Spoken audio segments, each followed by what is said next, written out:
اعوذ باللہ من الشیطان الرجیم، بسم اللہ الرحمن الرحیم۔ الحمد للہ رب العالمین والصلاة والسلام علی سید المرسلین و خاتم النبیین، اما بعد۔ صحیح بخاری، باب کتاب المغازی، حدیث نمبر 4372، اردو ترجمہ۔ وفد بنو حنیفہ اور ثمامہ بن اسال کے واقعات کا بیان۔ ہم سے عبداللہ بن یوسف نے بیان کیا، کہا ہم سے لیث بن سعد نے بیان کیا، کہا کہ مجھ سے سعید بن ابی سعید نے بیان کیا، انہوں نے ابو ہریرہ رضی اللہ عنہ سے سنا، انہوں نے بیان کیا کہ نبی کریم صلی اللہ علیہ وسلم نے نجد کی طرف کچھ سوار بھیجے۔ وہ قبیلے بنو حنیفہ کے سرداروں میں سے ایک شخص ثمامہ بن اسال نامی کو پکڑ کر لائے اور مسجد نبوی کے ایک ستون سے باندھ دیا۔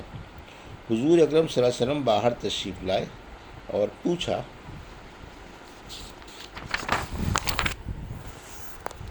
ثمامہ، تو کیا سمجھتا ہے، میں تیرے ساتھ کیا کروں گا؟ انہوں نے کہا، محمد، میرے پاس خیر ہے، اس کے باوجود اگر آپ مجھے قتل کر دیں گے تو آپ ایک شخص کو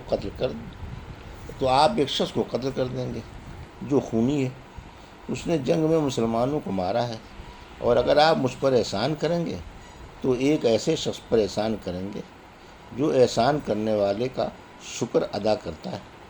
لیکن اگر آپ کو مال مطلوب ہے تو جتنا چاہیں مجھ سے مال طلب کر سکتے ہیں۔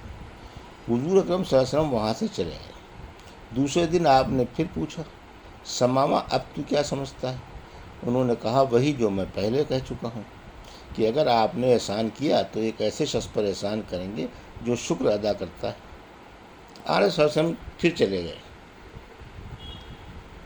تیسرے دن پھر آپ نے اس سے پوچھا، اب تو کیا سمجھتا ہے ثمامہ؟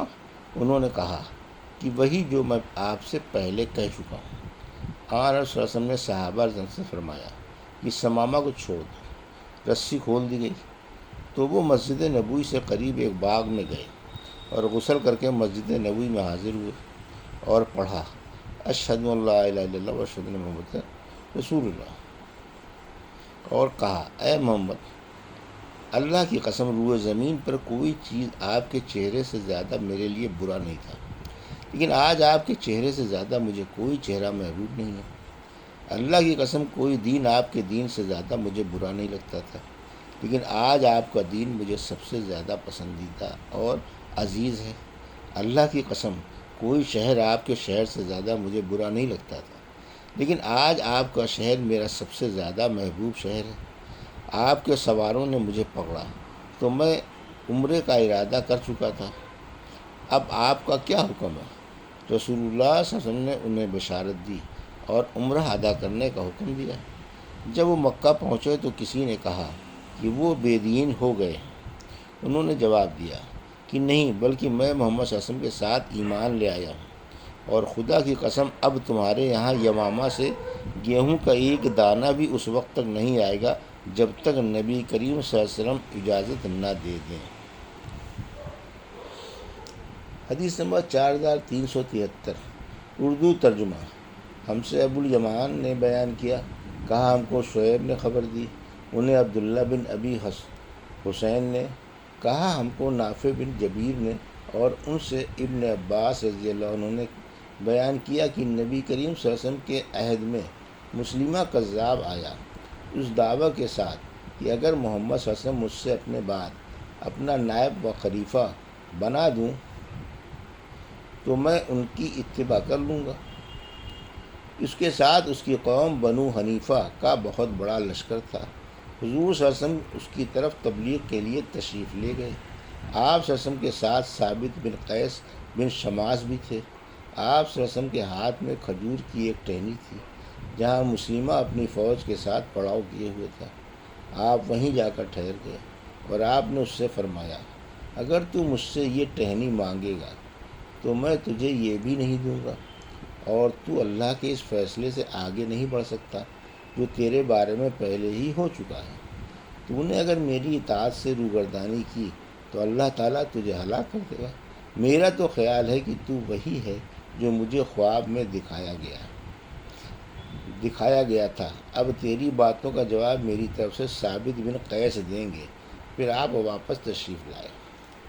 حدیث نمبر 4374 اردو ترجمہ۔ ابن عباس رضی اللہ عنہ نے بیان کیا کہ پھر میں نے رسول اللہ صلی اللہ علیہ وسلم کے اس ارشاد کے متعلق پوچھا کہ میرا خیال تو یہ ہے کہ تو وہی ہے جو مجھے خواب میں دکھایا گیا تھا۔ ابو ہریرہ رضی اللہ عنہ نے مجھے بتایا کہ رسول اللہ صلی اللہ علیہ وسلم نے فرمایا، میں سویا ہوا تھا کہ میں نے اپنے ہاتھوں میں سونے کے 2 کنگن دیکھے۔ مجھے انہیں دیکھ کر بڑا دکھ ہوا۔ پھر خواب ہی میں مجھ پر وحی کی گئی کہ میں ان میں پھونک مار دوں۔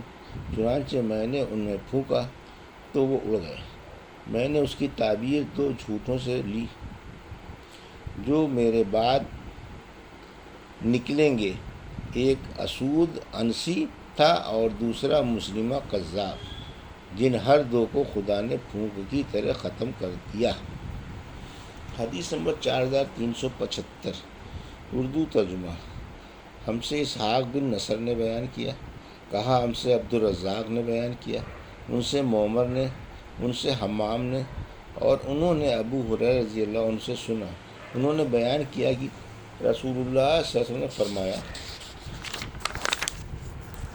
خواب میں میرے پاس زمین کے خزانے لائے گئے اور میرے ہاتھوں میں سونے کے 2 کنگن رکھ دیے گئے۔ یہ مجھ پر بڑا شاق گزرا۔ اس کے بعد مجھے وحی کی گئی کہ میں ان میں پھونک مار دوں۔ میں نے پھونکا تو وہ اڑ گئے۔ میں نے اس کی تعبیر 2 جھوٹوں سے لی جن کے درمیان میں ہوں، یعنی صاحب صنعاء اسود عنسی اور صاحب یمامہ یعنی مسلمہ کذاب۔ حدیث نمبر 4376 اردو ترجمہ۔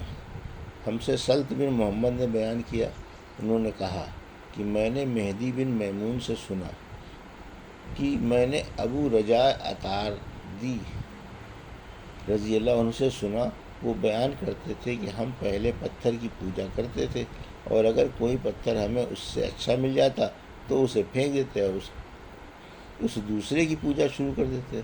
اگر ہمیں پتھر نہ ملتا تو مٹی کا ایک چیلا بنا لیتے اور بکری لا کر اس پر 2 ہتے اور اس کے گرد طواف کرتے۔ بکری لا کر اس پر دھوتے اور اس کے ارد گرد طواف کرتے۔ جب رجب کا مہینہ آ جاتا تو ہم کہتے یہ مہینہ نیزوں کو دور رکھنے کا ہے، چنانچہ ہمارے پاس لوہے سے بنے ہوئے جتنے بھی نیزے یا تیر ہوتے ہم رجب کے مہینے میں انہیں اپنے سے دور رکھتے اور انہیں کسی طرف پھینک دیتے۔ حدیث نمبر 4377 اردو ترجمہ۔